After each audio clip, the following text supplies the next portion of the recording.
desayuno. Y regresamos mis amigos a eso que es el desayuno, señores, el desayuno de TRFM, la 95.5 y a través de todas nuestras redes sociales.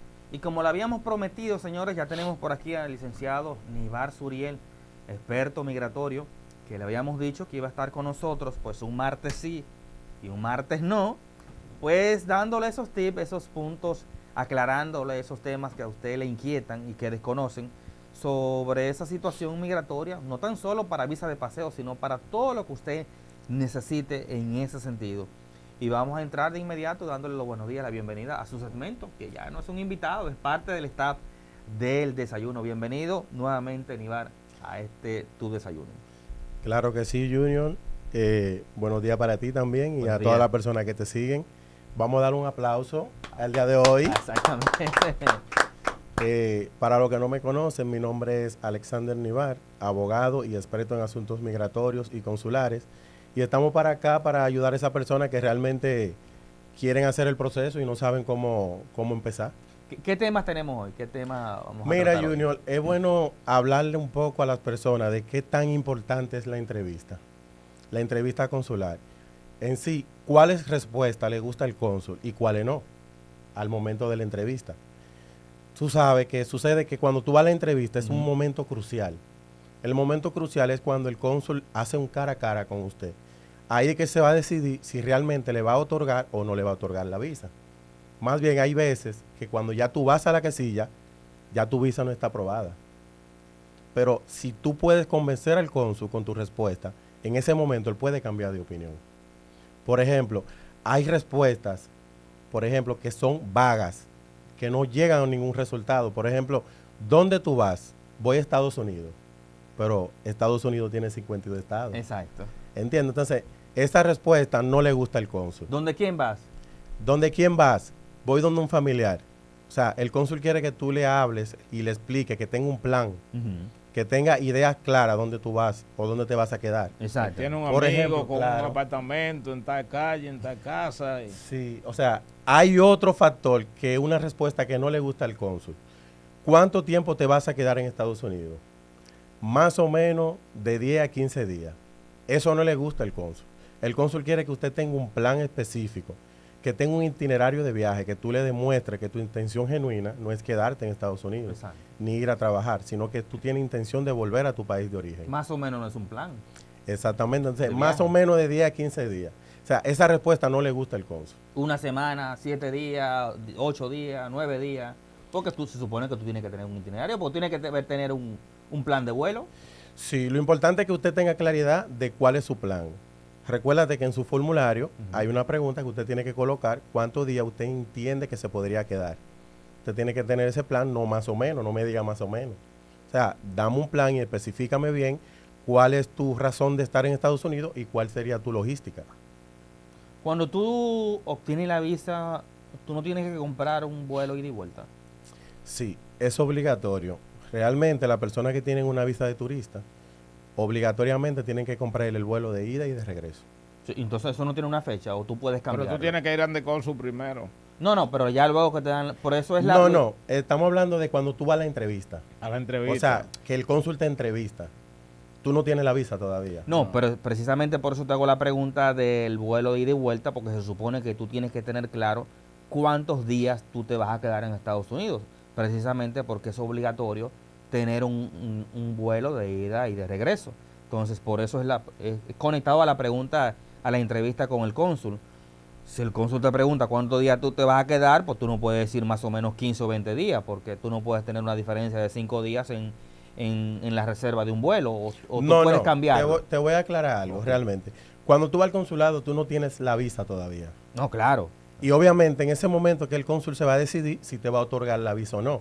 Si el cónsul percibe que usted no tiene un plan claro, no sabe ni siquiera para dónde vas, o sea, el cónsul entiende de que tú no tienes claridad de tu proceso, o sea, te niega la visa por eso. Pero luego que usted tiene la visa, usted va a comprar su ticket, obligatoriamente tiene que comprarlo de ida y de regreso. Pero antes de tú comprar el ticket, tiene que tener el malvete. Sí, exacto. Hay preguntas claves, hay temas claves que tú tienes que tener mucho cuenta para cómo lo vas a contestar. Sí, mira, en esa entrevista las preguntas claves son, tu motivo de viaje, es muy importante que el cónsul quiera entender por qué razón tú vas a entrar a Estados Unidos. Y también, ¿qué te ata al país? O sea, ¿de dónde provienen tus ingresos? ¿Cuál es tu forma de ahorro? Tu forma de tú pagar tus gastos. Porque una persona que tenga poquito ingresos no puede justificar que va a tomar unas vacaciones. Exacto. Entonces, todo eso tiene que ver en la hora de la entrevista. O sea, la percepción del cónsul va a depender mucho de cómo tú te expreses y cómo tú fluyes en la entrevista. Bueno, pero depende bastante, entonces tiene mucho que ver los ingresos. Una persona, por ejemplo, no se puede pasar 2 años ahorrando y aunque gane poco, decir, bueno, yo me pasé 2 años ahorrando y yo tengo ahora en este momento con qué vacacionar. ¿Depende de eso o depende de lo que tú ganes mensualmente? Okay, o de mira, lo que perciba el cónsul. cada perfil es único. Recuérdate que no es lo mismo una persona que vive aquí en La Terrena que vive en Santo Domingo. Tiene gastos diferentes. Exacto. No es lo mismo una persona de 30 años que una persona de 62 años. O sea, cada perfil es único. Pero el dinero y la parte económica es un valor agregado a tu perfil para que el cónsul entienda de dónde provienen tus ingresos, cuál es tu función, si tú puedes cubrir tus gastos. Es muy importante que usted tenga los medios económicos con los que va a suplir sus gastos. Si trabajas es más fácil. Si tienes un trabajo fijo. Si usted tiene un trabajo fijo, mínimo 3 años, usted es profesional, trabaja en su área, eso ayuda a que el cónsul pueda entender su perfil, pero no que es una garantía de que le den la visa. Porque cada perfil es único. Hay personas que tienen menos ingresos, pero tienen más arraigos. Hay personas que tienen más ingresos y menos arraigos. Incide el tema donde tú te vayas a quedar. Por ejemplo, si tú vas a Estados Unidos, te vas a quedar con un familiar o tienes un hospedaje. ¿Incide eso? Sí, influye mucho. Por ejemplo, si usted tiene un familiar inmediato, sea mamá, papá, hermano, hijo, tiene un riesgo migratorio, pero le da una percepción a un cónsul de que alguien te va a recibir, alguien te va a hospedar, o sea, tiene menos gastos en esa parte, pero cada caso, como yo siempre digo, que es único. Uno no tiene un guión que porque una persona le dieron la visa con tal perfil, el otro se lo van a dar. Todo va a depender de una entrevista consular, porque es a discreción de un cónsul. No es una entrevista documental que tú tienes que llevar documentos, probar, nada, no. Es documental en el sentido de que en el momento de la entrevista tú vas a fluir y le vas a poder entender de qué manera tú vas a cubrir tus gastos y de qué tú vives aquí. ¿Es básicamente una entrevista psicológica? O más Se que podría decir que sí, más Sí. que psicológica. Tú sabes que mayormente hay una presión, la gente se siente Sí. medio tenso, se para enfrente del cónsul, tiene todo planificado, ha estudiado bien su perfil y al momento no puede fluir y por esa razón no puede, el cónsul no puede entender bien su perfil. Y esas personas que hablan de más, le preguntan una cosa y Mira, hay un mito que siempre recomiendan que simplemente contesten sí y no. Pero ese mito uno lo puede desmontar. ¿En qué sentido? Si tú no le explicas bien al cónsul a qué tú te dedicas, yo soy profesional por más de 10 años, estoy casado legalmente, tengo una propiedad, tengo mis ahorros, he viajado. Si tú no le puedes explicar esa parte, es más difícil el cónsul entenderte. Pero cada perfil tiene parte que puede maximizar y parte que puede minimizar. Por ejemplo, los puntos fuertes de un profesional que que tiene un trabajo estable y que es casado, sus puntos fuertes obviamente son esos. Él lo va a resaltar esos puntos. Por ejemplo, usted casado, sí, tengo más de 10 años casado. Tengo 2 hijos en común con mi pareja y actualmente soy profesional, soy licenciado en mercadeo y soy gerente de mercadeo en una empresa. Esa parte usted tiene que realzarla y le va a permitir a usted fluir. O sea, no te puede limitar a decir sí o no. Y lógicamente una parte que sea demostrable también. Claro que sí. Y si tú eres profesional, tienes que tener... Exactamente. Si trabajas, tienes que tener alguna... Lógicamente es muy fácil para el cónsul darse cuenta de esto, pero son temas fuertes, que hay que resaltar.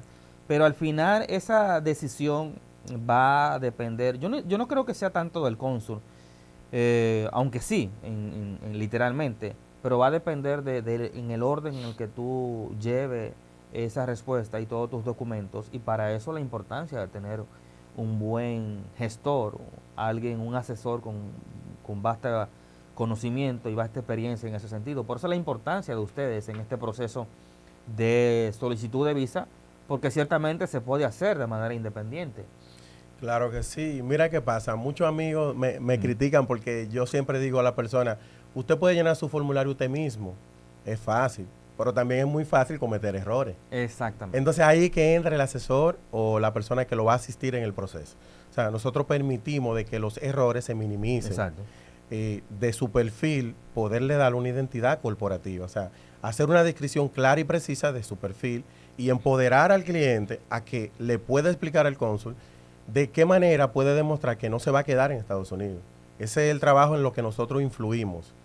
Y verdaderamente una persona no quiere asumir un riesgo de invertir ese dinero, de invertir ese tiempo y cometer un error por falta de conocimiento. Pero de que lo puede llenar, lo puede llenar. ¿Se da cuenta el cónsul cuando en la entrevista si le están mintiendo? Los cónsules realmente tienen estrategias y pueden darse cuenta por estudios que han hecho de que si una persona se pone muy nerviosa es porque está ocultando algo o porque no quiere dar una información. Obviamente ahí entra la parte psicológica donde el cónsul evalúa ese perfil de esa persona y puede determinar con ciertos gestos no verbales de que está ocultando algo y por esa razón puedo tener un rechazo. ¿Cómo funciona el tema? Tú has hablado de la entrevista, pero para llegar a esa entrevista hay un proceso que hay que pasar. Lógicamente, si ustedes llaman a Nivar, pues Nivar se encarga de todo ese proceso, pero hay un proceso, ¿cómo se inicia a solicitar la visa? O que yo quiero viajar, ¿qué es lo primero que tengo que empezar a hacer?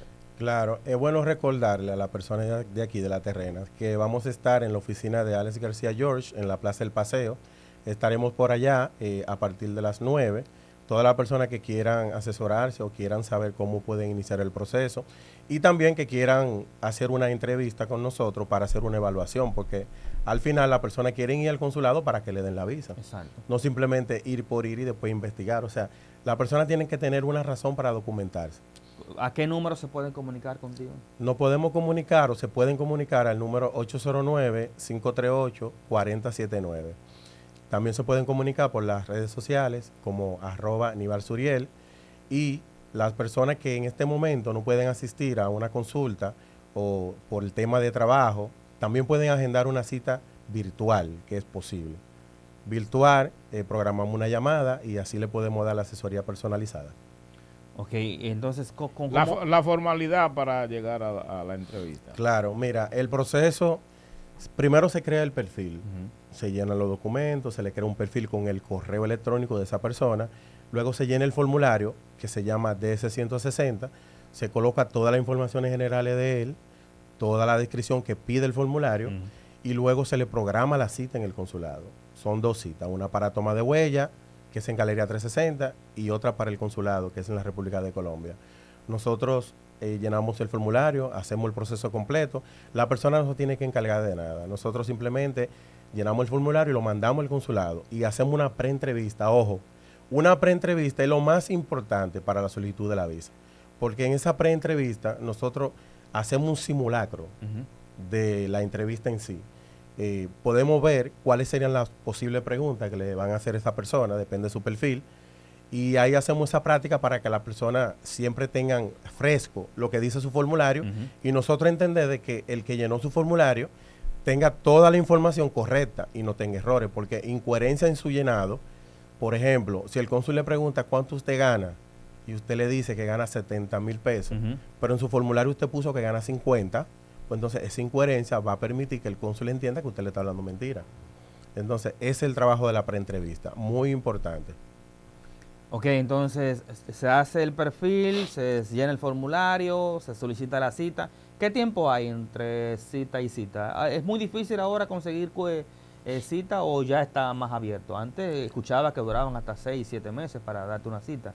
Por el tema de la pandemia, claro. Sí, post pandemia fue muy difícil. ¿Ya se ha normalizado un poco? Mira, actualmente el consulado está trabajando muy rápido. Todas las semanas hay cita disponible en el consulado, en el portal. Más sin embargo, no hay garantía de que uno le pueda decir una fecha específica a un cliente. Pero sí hay oportunidad de toda la semana poder agendar o reagendar esa cita. Nosotros lo que hacemos en la oficina, por ejemplo, en la semana pasada teníamos 40 clientes, de las cuales tenían cita para octubre y septiembre, y pudimos moverle esa cita para final de este mes. O sea, a más de 25 clientes le movimos la cita y semana tras semana vamos agendando y reagendando, agendando y reagendando. Porque el consulado tiene un portal que habilita citas nuevas y disponibles y nosotros no le recomendamos a las personas que le podemos dar una fecha específica, pero sí hay oportunidad de poderle conseguir una fecha más o menos aceptable de 1 o 2 meses. Excelente. Mira, ha salido unas informaciones, porque hay que recordar que Nivar no es tan solo un asesor migratorio para temas únicamente de viajes, tú das otros servicios que me gustaría que tú se los recordaras a la gente, pero ha estado saliendo una información que en migración pues se le está pidiendo el nacimiento pues a las parejas que llevan su niño, y digo, pero y es algo que distorsiona un poco porque se supone que si tú llevas un pasaporte, ¿por qué te están preguntando por un nacimiento? Y eso no está en la ley, eso es una práctica que se está dando, le hemos visto la denuncia ya en varios programas de comunicación, y me gustaría saber si tú nos puedes decir algo en ese sentido. Claro que sí. Nosotros también damos servicio para visado de Canadá, visado europeo, reunificación familiar, peticiones de novio, que es la visa K1 o fiance. También hacemos los 6 pasos, esas personas que ya empezaron su proceso, pero ya quieren seguirlo con nosotros, o el que le hizo el proceso lo dejó hasta ahí. También preparamos a la persona para cita de residencia. Y con relación a tu pregunta sobre el tema de migración que está pidiendo el acta de nacimiento, es un proceso interno de ellos, que ellos validan todos los datos de la cédula y del acta de nacimiento, que esté todo correcto. Pero lo que te quiero decir es que si tú llevas tu pasaporte, no deberían preguntarte por el acta de nacimiento, porque es un documento adicional. Entonces ellos están invalidando, con pedir el nacimiento, están invalidando un documento que ellos mismos emiten. Es un tema que ha estado causando muchos males, sobre todo en migración, por el pedido de ese documento adicional que no tiene sentido, no tiene razón de ser. Es como la Junta antes, que se estaba cobrando por legalizar el mismo documento que ellos emitían. Sí. Por cierto, ya desapareció. Pero bueno, muchísimas gracias a nuestro amigo Nivar por haber estado con nosotros. Repetirle tus teléfonos y dónde vas a estar. Dirección. Aquí Claro que sí. Repetirle a la persona que se están conectando ahora o están escuchando que estaremos disponibles para asesoría o consulta en la Plaza del Paseo, en la oficina de nuestro hermano y amigo Alex George García, que nos abrió la puerta en su oficina y agradecemos mucho. Estaremos por allá, y esas personas que quieran asesorarse y quieran obtener nuestro servicio, se pueden comunicar al número 809-538-4079. Y en las redes sociales también nos pueden comunicar y nos pueden escribir @Nivar Suriel. Bueno, muchísimas gracias a nuestro amigo Nivar Suriel, nuestro experto migratorio en la sección migratoria del desayuno, por haber estado con nosotros. Va a estar aquí un martes sí y un martes no, aquí en el programa primero y luego en la oficina de Alex García George, ahí en Plaza El Paseo, para cualquier necesidad que usted tenga en términos migratorios. Nos vamos a una pequeñita pausa, ya regresamos con el final del desayuno.